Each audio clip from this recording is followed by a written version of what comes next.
صلی اللہ علی محمد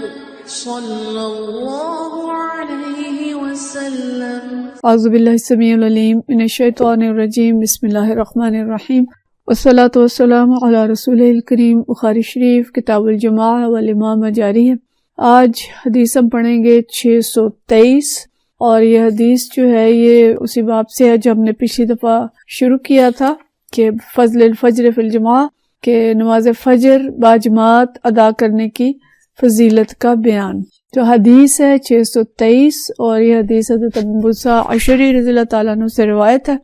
عن ابی بردہ عن ابی موسیٰ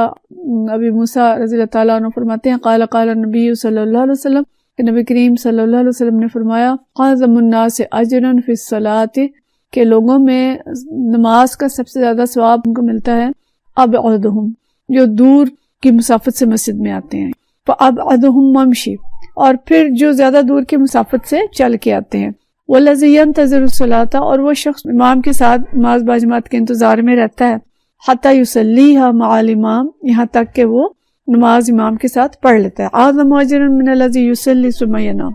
اس شخص کی نسبت اسے زیادہ اجر ملتا ہے جو اکیلے نماز پڑھ کے سو جاتا ہے، اکیلے نماز پڑھتا ہے اور پھر سو جاتا ہے۔ یعنی یہاں پہ دو طرح کا اجر جو ہے وہ بتایا گیا، دو طرح کے لوگوں کے لیے اجر بتایا گیا۔ ایک وہ کہ جو دور سے آتے ہیں، یعنی جتنے زیادہ قدم چل کے آتے ہیں انہیں اتنا زیادہ اجر ملتا ہے،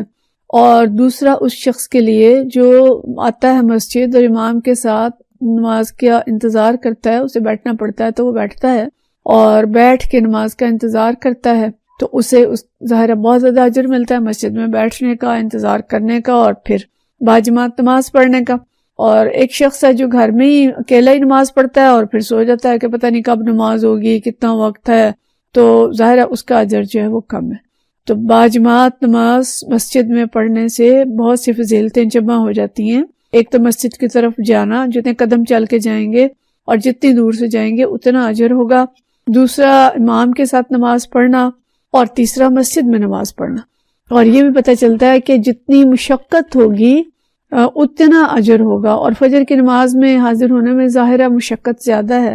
اس لیے کہ نیند توڑنا اور جانا، اور پھر آج کل جیسے سردی ہیں ٹھنڈ میں جانا اور جا کے نماز فجر پڑھنا، تو اس میں زیادہ ثواب ہوگا اس شخص کے لیے جو جتنی محنت کرے گا۔ اگلا باب ہے فضل تہجیر الی الظہر، کہ ظہر کی نماز کے لیے اول وقت میں جانے کی فضیلت کا بیان۔ یہ ہم پیچھے پڑھ چکے ہیں کہ تہجیر جو ہے یہ حاجرہ سے ماخوذ ہے، اور حاجرہ دوپہر کے وقت کو کہتے ہیں، اور ظہر کے وقت کو حاجرہ بھی کہا جاتا ہے اور حجیرہ بھی کہا جاتا ہے، کیونکہ دوپہر کے وقت میں گرمی شدید ہوتی ہے اور گلیاں محلے سنسان ہو جاتے ہیں، تو اس لیے دوپہر کے وقت کو حاجرہ کہتے ہیں۔ تو ظہر کی نماز کے لیے اگر کوئی اول وقت میں مسجد جاتا ہے تو اس کے لیے کیا اجر ہے۔ یہ حدیث حضرت ابو ہریرہ رضی اللہ تعالیٰ عنہ سے روایت ہے۔ عن ابی ہریرہ ان رسول اللہ صلی اللہ علیہ وسلم قال، کہ نبی کریم صلی اللہ علیہ وسلم نے فرمایا بینما رجل یمشی بطریق، کہ ایک شخص راستے میں جا رہا تھا، یعنی کوئی مثال دی ہے کہ ایک شخص راستے میں چل رہا تھا، وجد غصن شوک علی الطریق فاخرہ، تو اس نے راستے میں ایک کانٹے دار شاخ کو پایا تو اس کو ایک طرف ہٹا دیا، فشکر اللہ لہ فغفر لہ، تو اللہ تعالیٰ نے اس کے اس نیک عمل کو قبول کیا، اس کی قدردانی کی اور اسے بخش دیا۔ ثم قال، پھر فرمایا الشہداء خمسۃ، شہید جو ہیں یہ 5 طرح کے ہیں، شہادت کا مرتبہ پانے والے لوگ جو ہیں یہ 5 قسم کے ہیں۔ المطعون، مطعون کون ہے؟ جو طاعون کی بیماری سے فوت ہو جائے، یعنی کہ وبا ہے اور وبا میں خاص طور پہ طاعون کا ذکر کیا کہ اس بیماری سے فوت ہو جائے۔ والمبتون، اور جو پیٹ کی بیماری سے فوت ہو جائے، اور والغریق، اور جو ڈوب کے مر جائے، وصاحب الہدم، اور جو کسی چیز کے نیچے دب کے مر جائے، وہ شہید فی سبیل اللہ، اور پھر ایک جو شہید ہے وہ شہید فی سبیل اللہ ہے۔ وقال، اس کے بعد آپ صلی اللہ علیہ وسلم نے فرمایا لو یعلم ما فی النداء والصف الاول، کہ اگر لوگوں کو معلوم ہو جائے کہ اذان کہنے اور پہلی صف میں کتنا اجر ہے، ثم لم یجدوا الا لاستحموا علیہ، تو اور انہیں اگر اس کے لیے کوئی قرعہ اندازی کرنی پڑتی تو وہ قرعہ اندازی کرتے۔ ولو یعلمون ما فی تہجیر، اور اگر انہیں پتہ چل جاتا کہ ظہر کی نماز میں جلدی آنے میں کتنا اجر ہے، لاستبقوا الیہ، تو وہ اس کی طرف لپک کے آتے، اس کے لیے مقابلہ کرتے۔ وَلَوْ يَعْلَمُونَ مَا فِي الْعَتَمَةِ، اور اگر انہیں پتہ چلتا کہ عشاء کی نماز کا کتنا اجر ہے، وہ صبح اور فجر کی نماز کا کتنا اجر ہے؟ لَأَتَوْهُمَا وَلَوْ حَبْوًا، اور وہ آتے خواہ انہیں گھٹنوں کے بل چل کے آنا پڑے۔ تو جامع حدیث آئی اور اس کے اندر بہت ساری چیزیں آئی ہیں۔ پہلا ذکر اس شخص کا ہے کہ جو راستے میں کوئی کانٹے دار جھاڑی پاتا ہے اور اس کو راستے سے ہٹا دے۔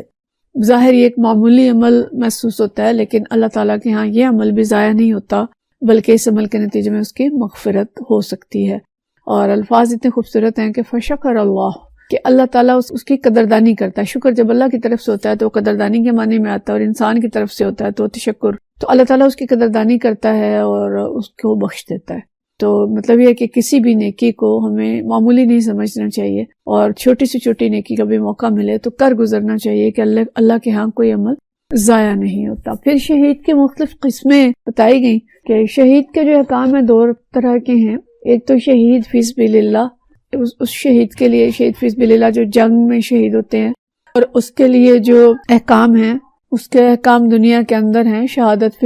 فی حق احکام دنیا کا معنی ہے کہ شہید کو غسل نہیں دیا جائے گا اور اسے نیا کفن نہیں پہنایا جائے گا، بلکہ اس کے اپنے ہی لباس میں بغیر غسل کے اور نماز جنازہ پڑھ کے اس کو دفن کر دیا جائے گا۔ یعنی اس کے وہی کپڑے مبارک ہوتے ہیں جو خون اس کو لگا ہوتا ہے، اسی خون کے ساتھ اس کو دفن کر دیتے ہیں۔ اور شہید فی حق احکام الآخرہ سے مراد ایسا شخص ہے کہ جس کو آخرت میں وہ مقام ملے جو شہید کا مقام ہوتا ہے۔ تو وہ فی احکام الآخرہ جو ہے وہ ہیں جن کا یہاں پہ ذکر کیا گیا ہے۔ تو اس میں سے پہلا وہ ہے کہ جو طاعون کی بیماری سے مرا، طاعون ہوا وبا کے اندر اور اس کی موت واقع ہو گئی، جسے بعض علماء کہتے ہیں کہ باقی جو وبائیں ہیں وہ بھی اس کے اندر شامل ہیں۔ اور دوسرا وہ شخص جس کا پیٹ خراب ہو اور اس کو مسلسل دست پر دست آتے ہیں یا اس کو ہیضہ ہوتا ہے، یہ بھی شہداء میں سے ہیں۔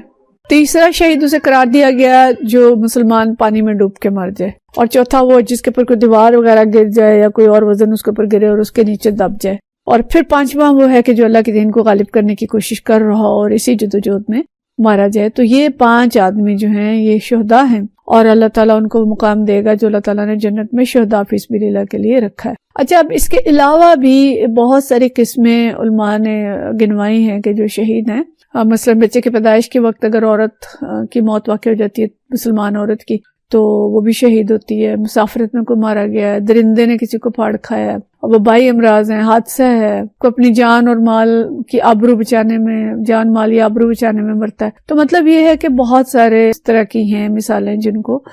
شہید قرار دیا گیا ہے۔ لیکن شہید فی سبیل اللہ جو ہے وہ شہید ہے جو کہ اللہ تعالیٰ کے دین کو غالب کرتے ہوئے مارا گیا، وہ شہداء فی سبیل اللہ۔ تو استدلال یہ کرتے ہیں کہ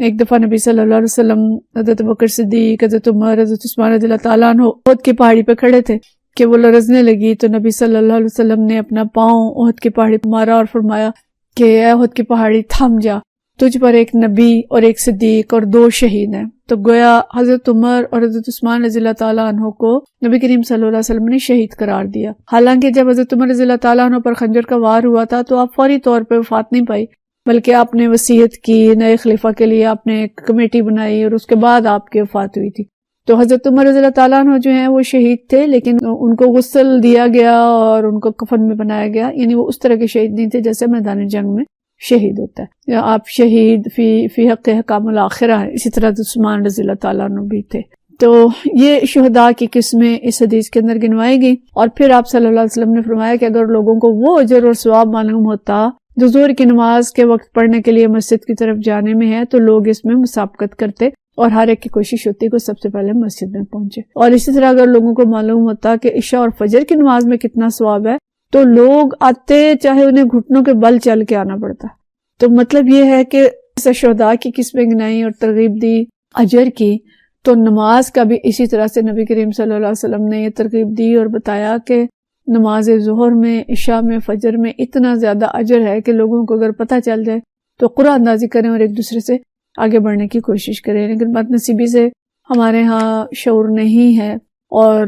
کوئی مسابقت ہمیں نظر نہیں آتی مسجدوں کی طرف جانے کی، جبکہ اللہ اتنا مہربان ہے کہ وہ راستے سے کانٹے دار شاخ ہٹا دینے پہ بھی اجر عطا فرماتا ہے۔ اور اگر ہم دیکھیں گے نبی کریم صلی اللہ علیہ وسلم نے جو خوشخبریاں دی ہیں، انسینٹیوز دیے ہیں کہ کسی طرح سے لوگ جو ہیں وہ اللہ کے گھر کی طرف آئیں اور نماز باجماعت ادا کریں تو زیادہ سے زیادہ ثواب حاصل کریں، لیکن افسوس کہ اس کی جو فکر اور اس کی جو لوگوں کے اندر جو شوق اور ذوق ہے وہ بہت کم ہے۔ اگلی حدیث کا اگلا باب ہے احتساب الآثار، کہ قدموں پر ثواب حاصل ہونے کا بیان۔ آثار اثر کی جمع، اثر کا مطلب ہے قدم۔ تو حدیث ہے 625، اور یہ حدیث حضرت انس رضی اللہ تعالیٰ عنہ سے روایت ہے۔ عن انس قال، حضرت انس فرماتے ہیں قال نبی صلی اللہ علیہ وسلم یا بنی سلمہ الا تحتسبون آثارکم، اے بنی سلمہ کیا تم اپنے قدموں کا ثواب نہیں حاصل کرنا چاہتے؟ وقال مجاہد فی قولہ، مجاہد اس بات کی تشریح کرتے ہوئے فرماتے ہیں وَنَكْتُبُ مَا قَدَّمُوا وَآثَارَهُمْ، یہ جو سورہ یاسین کی آیت ہے کہ ہم جو کچھ انہوں نے آگے بھیجا اس کو بھی لکھ رہے ہیں اور جو کچھ انہوں نے پیچھے چھوڑا اس کو بھی ہم لکھ رہے ہیں۔ قال، اور انہوں نے کہا خطاہم یعنی ان کے قدم، آثارہ سے مراد ان کے قدم ہیں جو نیکی کی طرف اٹھتے ہیں یا مسجد کی طرف اٹھتے ہیں۔ وقال ابن ابی مریم، اور ابن ابی مریم کہتے ہیں اخبرنا یحییٰ بن ایوب حدثنی حمید حدثنی انس ان بنی سلمۃ ارادوا ان يتحولوا عن منازلهم وينزلوا قریبا من النبی صلی اللہ علیہ وسلم۔ تو آگے مختلف روایت سے حضرت انس یہ بیان کرتے ہیں کہ بنی سلمہ نے یہ چاہا تھا کہ وہ اپنے مکانوں کو چھوڑ کر نبی کریم صلی اللہ علیہ وسلم کے قریب آ جائیں، مسجد کے قریب آ جائیں۔ قال فقرہ رسول اللہ صلی اللہ علیہ وسلم ان يعلوا، تو آپ صلی اللہ علیہ وسلم نے اس بات کو ناپسند کیا کہ وہ مدینہ کو خالی کر دیں، مطلب کہ مدینہ کی بستی جو ہے وہ سکڑ جائے اور سب لوگ بس مسجد کے قریب آ کے رہ جائیں۔ فقال، اور آپ صلی اللہ علیہ وسلم نے فرمایا الا تحتسبون آثارکم، کہ کیا آپ لوگ اپنے قدموں پہ چل کے آنے کو ثواب نہیں سمجھتے؟ قال مجاہد، مجاہد کہتے ہیں خطاہم آثارہم، کہ ان کے قدم جو ہیں وہ ان کے آثار تھے۔ ان یمشی فی الارض بارجلہم، کہ وہ زمین پر اپنے قدموں کے ساتھ اپنے پاؤں سے چلتے ہیں۔ تو مطلب یہ ہے کہ اس حدیث میں جو اصل بات تھی کہ بنی سلمہ جو مسجد سے ذرا دوری پر رہتے تھے، جو مسجد نبوی تھی، اور ان کو کچھ چل کے آنا پڑتا تھا، تو انہوں نے سوچا کہ اپنے گھر یہاں سے ہم ختم کریں اور نبی کریم صلی اللہ علیہ وسلم کی مسجد کے پاس ہی گھر بنا لیں تاکہ مسجد آنے میں انہیں زیادہ مشقت نہ اٹھانی پڑے۔ تو آپ صلی اللہ علیہ وسلم نے فرمایا کہ بنی سلمہ کیا تم لوگ اپنے قدموں کو کار ثواب نہیں سمجھتے؟ یعنی کیا یہ بات اچھی نہیں ہے کہ تم دور سے آتے ہو اور تمہیں ہر ایک قدم کے بدلے اللہ کی طرف سے ثواب ملتا ہے، تو اس ثواب سے تم اپنے آپ کو کیوں محروم کرنا چاہتے ہو؟ اور آپ صلی اللہ علیہ وسلم نے یہ بھی پسند فرمایا چاہتے تھے کہ مدینہ کی آبادی پھیلی ہوئی ہو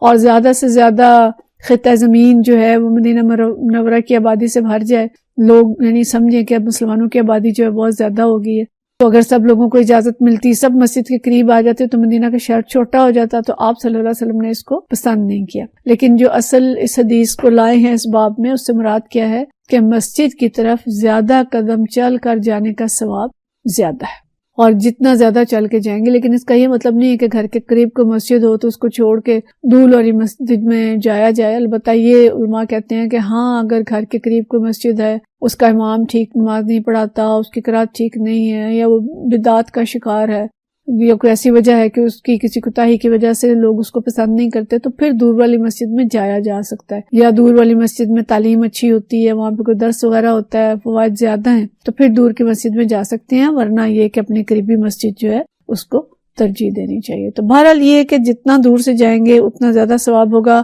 نماز باجماعت کو ترجیح دیں اور ہر قدم پہ اللہ تعالیٰ سے اجر کی امید رکھیں۔ جتنے قدم چل کے جائیں گے انشاءاللہ تعالیٰ اتنا زیادہ اجر ہوگا۔ وآخر دعوانا ان الحمدللہ رب العالمین۔